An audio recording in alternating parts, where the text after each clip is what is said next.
सर्वप्रथम म सुशासनको प्रत्याभूतिसहित भ्रष्टाचार मुक्त समाज निर्माण गर्ने दिशामा आफ्नो स्थानबाट जागरुक भूमिका निर्वाह गर्न हामी सबैलाई यस दिवसले थप प्रेरणा मिलोस् भनी शुभकामना व्यक्त गर्न चाहन्छु।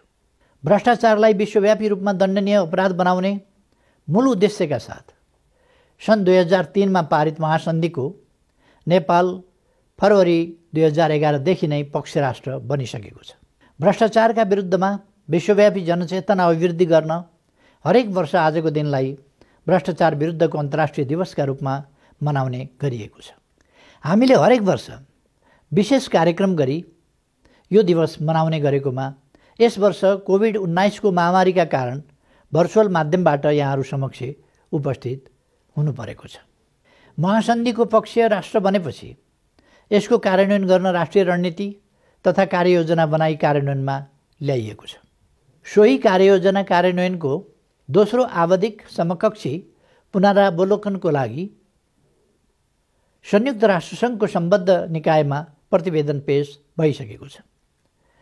भ्रष्टाचार आर्थिक अपराध मात्र होइन, यसले सामाजिक मूल्य मान्यताहरू उप सिधा प्रहार गर्दछ, प्रजातान्त्रिक संस्थाहरूलाई ध्वस्त पार्दछ, राजनीतिक स्थायित्व हुन दिँदैन, विकासको गतिलाई अवरोध गर्छ र अन्ततोगत्वा राजनीतिक प्रणालीमा नै प्रहार गर्दछ। यति मात्र होइन, पछिल्ला दिनहरूमा भ्रष्टाचारजन्य सम्पत्ति विदेशमा पुर्याउने, त्यसलाई अपराधजन्य कार्यहरूमा लगानी गर्ने र अन्तर्राष्ट्रिय शान्ति र सुव्यवस्था उप नै आक्रमण गर्ने जोखिम समेत देखिएको छ। वर्तमान सरकार भ्रष्टाचारलाई कडाइका साथ प्रभावकारी रूपमा नियन्त्रण नगरेसम्म समृद्ध नेपाल सुखी नेपालीको राष्ट्रिय आकांक्षा हासिल हुन सक्दैन भन्ने कुरामा स्पष्ट छ। त्यसैले नेपाल सरकार भ्रष्टाचार नियन्त्रणका लागि सबै किसिमका नीतिगत, कानुनी र संस्थागत प्रबन्ध गर्ने कुरामा प्रतिबद्ध र क्रियाशील रहिआएको छ। भ्रष्टाचार नियन्त्रण सम्बन्धी कानुनी र संस्थागत संरचना सुदृढ गर्न भ्रष्टाचार नियन्त्रण ऐन र अख्तियार दुरुपयोग अनुसन्धान आयोग ऐन संशोधन सम्बन्धी विधेयकहरू सङ्घीय संसदमा गत वर्ष नै पेश भई विचाराधीन रहेका छन्।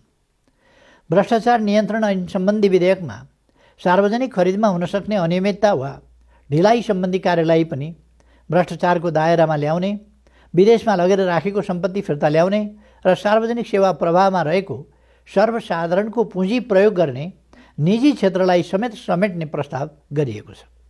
यो विधेयक पारित भएपछि मात्र महासन्धिको कार्यान्वयनका लागि नेपालको कानुनी व्यवस्था पूर्ण हुनेछ। सेवा प्रवाहमा हुन सक्ने भ्रष्टाचारजन्य क्रियाकलाप नियन्त्रण गर्न सेवा प्रवाहलाई अनलाइन प्रणालीमा लगिएको छ। मालपोत, यातायात, राजस्व सङ्कलन, स्थानीय तहबाट हुने सिफारिस लगायतका कामलाई अनलाइन प्रणालीद्वारा सञ्चालन गर्न प्रारम्भ गरिएको छ। सरकारी खर्चमा मितव्ययिता सम्बन्धी मापदण्ड लागू गरिएको छ। भ्रष्टाचार नियन्त्रणका लागि पछिल्ला दिनहरूमा अख्तियार दुरुपयोग अनुसन्धान आयोगबाट प्रशंसनीय कामहरू भएका छन्। आयोगले गत वर्ष आफ्नो इतिहासमै सबैभन्दा बढी भ्रष्टाचारका केसहरूमा मुद्दा दायर गरेको छ। सङ्घीयताको कार्यान्वयनसँगै प्रदेश र स्थानीय तह सेवा प्रवाहका महत्त्वपूर्ण केन्द्र बनेका छन्। सार्वजनिक खर्चको ठुलो हिस्सा अब प्रदेश र स्थानीय तहबाट पनि हुन्छ। त्यसैले आयोगको भूमिका अझै थपिएको छ।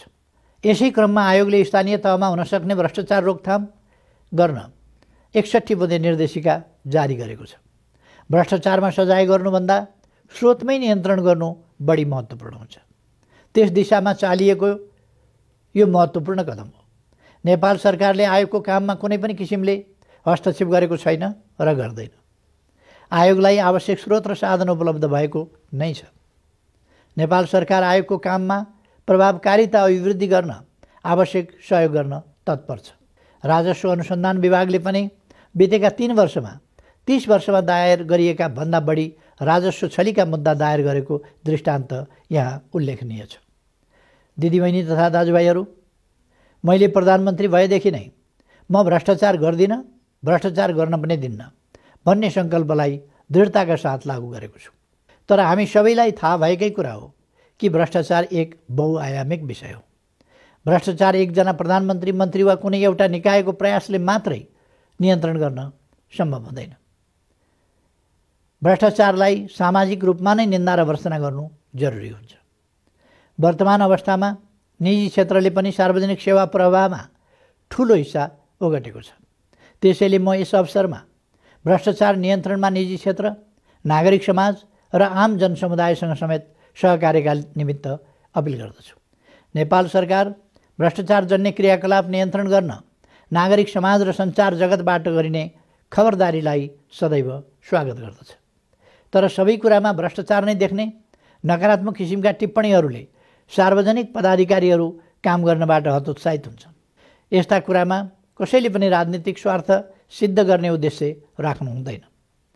नेपालले बितेका वर्षहरूमा सुशासन, कानुनी राज र व्यवसायजन्य वातावरणका सूचकाङ्कहरूमा उल्लेख्य सुधार गरेको छ। यी कुराहरूको प्रशंसा गर्दै थप सुधारका लागि रचनात्मक सहयोग हुनुको सट्टा नकारात्मक छवि मात्रै प्रस्तुत गर्ने केही संस्थाकै नाममा भएका राजनीतिक पूर्वाग्रहबाट प्रेरित प्रचारहरूबाट सरकार विचलित भने हुने छैन। आम दिदीबहिनी दाजुभाइहरूलाई पनि त्यसबाट भ्रमित र विचलित नहुन आह्वान गर्दछु। दिदीबहिनी तथा दाजुभाइहरू, हामी अहिले आधुनिक मानव इतिहासमै सबैभन्दा ठुलो स्वास्थ्य सङ्कटको रूपमा आएको कोभिड-19 को महामारीसँग लडिरहेका छौँ। अनुभव शून्यताको अवस्थाबाट यसको रोकथाम, नियन्त्रण र उपचारका काम सुरु गरेकोमा अहिले हामी यसलाई नियन्त्रणभन्दा बाहिर जान नदिने गरी आवश्यक सबै पूर्वाधार युक्त अवस्थामा आइपुगेका छौँ। यस्ता विपद वा सङ्कटको समयमा अनियमितता र भ्रष्टाचारको जोखिम पनि त्यत्तिकै हुन्छ भन्ने कुरामा मेरो नेतृत्वको सरकार सचेत छ। मैले पटक पटक यस काममा हुने कुनै पनि किसिमको अनियमितता र भ्रष्टाचार अक्षम्य हुने कुरा स्पष्ट गरेको छु। अन्त्यमा भ्रष्टाचार विरुद्धको यस अन्तर्राष्ट्रिय दिवसको उपलक्ष्यमा कोभिड-19 को महामारीबाट जोगिँदै सबैजना स्वस्थ रहौँ, भ्रष्टाचार विरुद्ध सदाचार